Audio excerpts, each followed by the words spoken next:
राष्ट्र न्यूज़ और मैं हूं रमेश गर्ग।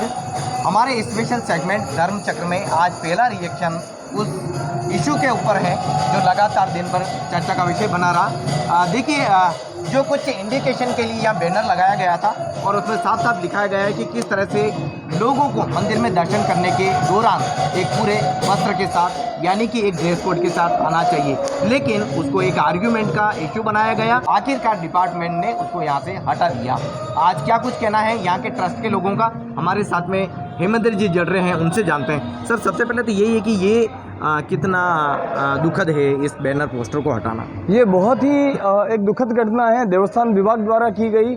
जो पालनहार है, जो सेवादार है, जिनको मंदिर की सेवा का निर्वहन करने का कार्य दिया गया है और मर्यादा संभालने का कार्य दिया गया है, वही विभाग अगर मर्यादा का हनन करेगा तो शायद इससे दुर्भाग्य की और कोई बात नहीं हो सकती।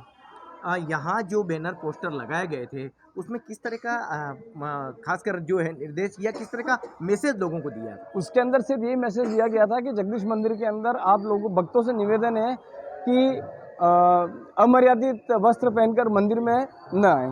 जी।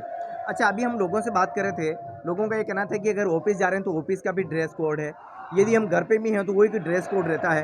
तो इसको ना तो कोई विवाद बनाना था और ना कोई इस तरह की बात को बताकर उसको हटाना था, क्योंकि एक ये हमारे मानव स्वभाव में एक कॉमन सेंस की बात आती है। क्या कहते हैं आप? देखो, जब अपन वस्त्रों की बात करते हैं और वस्त्रों की अलग अलग जगह पे अपने प्रोटोकॉल की या यूनिफॉर्म की बात करते हैं, तो हर जगह की अपनी एक यूनिफॉर्म है। हर जगह पे जाने के लिए अलग प्रकार के वस्त्र लोग पहनते हैं। आज इस फैशन के दौर के अंदर पिछले 20 वर्षों में शायद भारत संस्कृति के अंदर अगर अपन देखें तो वो फैशन के नाम पर मर्यादाएं गिरती जा रही है। और उसी को देखते हुए हमने ये कदम उठाया था कि मंदिर में कम से कम इस मंदिर के अंदर तो आप मर्यादित वस्त्र पहनकर आएँ। आप मंदिर में ठाकुर जी के सामने मस्तक झुकाने के लिए आएँ। और मुझे लगता है कि अमर्यादित वस्त्र पहनकर आना भगवान की जो मर्यादा है उसको ठेस पहुंचाना है। आपने किसी को ऐसा कोई तो नहीं किया था, फिर उसके बाद में क्यों लिया? आज इतने समय से टूरिस्टिक शहर है, यहाँ पे बहुत से टूरिस्ट भ्रमण पर आते हैं और मेरा तो ये मानना है कि जो विदेशी टूरिस्ट आते हैं, आज वो जब जानते हैं, उनकी आइटनरी में देखते हैं कि हमारे मंदिर का एक विजिट है, तो वो स्वयं अपनी मर्यादा के अंदर इस मंदिर में आते हैं। वो छोटे वस्त्र पहन के नहीं आते हैं, परंतु और बहुत से लोग हैं जो छोटे वस्त्र पहनकर आते हैं।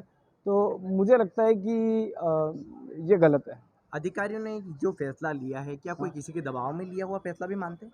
हो सकता है अधिकारियों ने ये फैसला किसी के दबाव में लिया हो। देवस्थान विभाग वैसे भी अपने जो काम हैं, जो मंदिर के काम हैं, उनको तो पूर्ण रूप से कर नहीं पा रहा है। अगर अपन सब मंदिरों की बात करें तो मंदिरों से दोहन करना चाहता है, और जो मंदिरों का मुख्य काम देवस्थान विभाग का है मंदिरों को लेकर, वो किसी भी मंदिर के अंदर अगर अपन देखें तो वो पूर्ण तरीके से नहीं कर पा रहा है। हर मंदिर में स्थिति गंभीर है।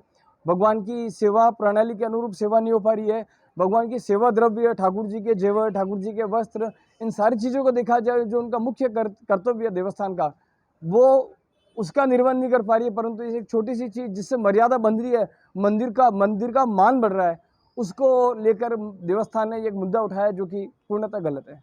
सनातन संस्कृति को जानने के लिए पीढ़ी दर पीढ़ी प्रयास किए जा रहे हैं। अधिकारी भी अपने घर पे पूजा में भाग लेते हैं, उनका भी कोई ड्रेस कोड होता होगा।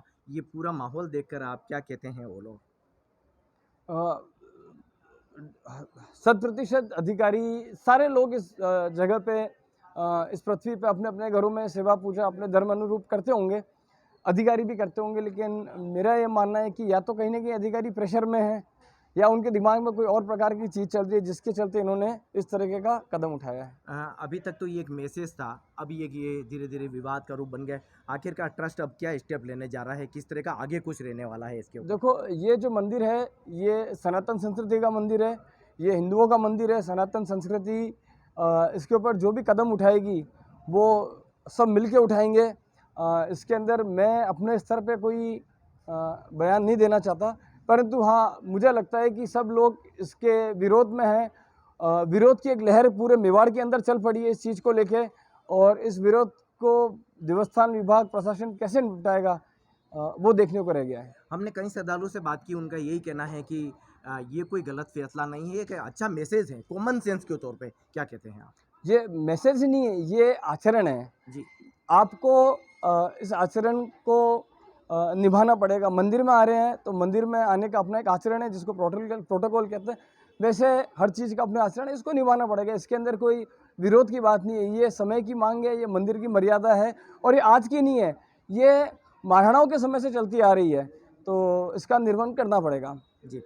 तो ये थे हेमेंद्र जी, और जिस मैसेज को लेकर लगातार बात कर रहे थे, अब एक वो विवाद का विषय बनता जा रहा है। लेकिन दोस्तों, सनातन संस्कृति को सींचने के लिए कई प्रयास किए जा रहे हैं। अधिकारी कई बार दबाव में आके इस तरह के फैसले लेते हैं जिससे जग हंसाई होती है। ये जग हंसाई इसलिए होती है कि फैसले जो लिए जाते हैं वो गलत फैसले हो जाते हैं। ऐसे में अब मंदिर ट्रस्ट के द्वारा आगामी दिनों इसके ऊपर कहीं कुछ रणनीति बननी है, वो भी हमारे सामने आएगी। लेकिन राष्ट्र न्यूज़ पर पहला रिएक्शन हमने आपको धर्म चक्र में ये दिखाया, और हेमेंद्र जी ने साफ कह दिया कि ये एक आचरण है और हमने इसी के तहत ये मैसेज यहाँ दिया था। लेकिन इसको गलत तरीके से लेते हुए विभाग ने इस पर कार्रवाई करके इसको तोड़ दिया, इसको फेंक दिया, और ये गलत स्टेप है। बने रहिए हमारे साथ। Thank you.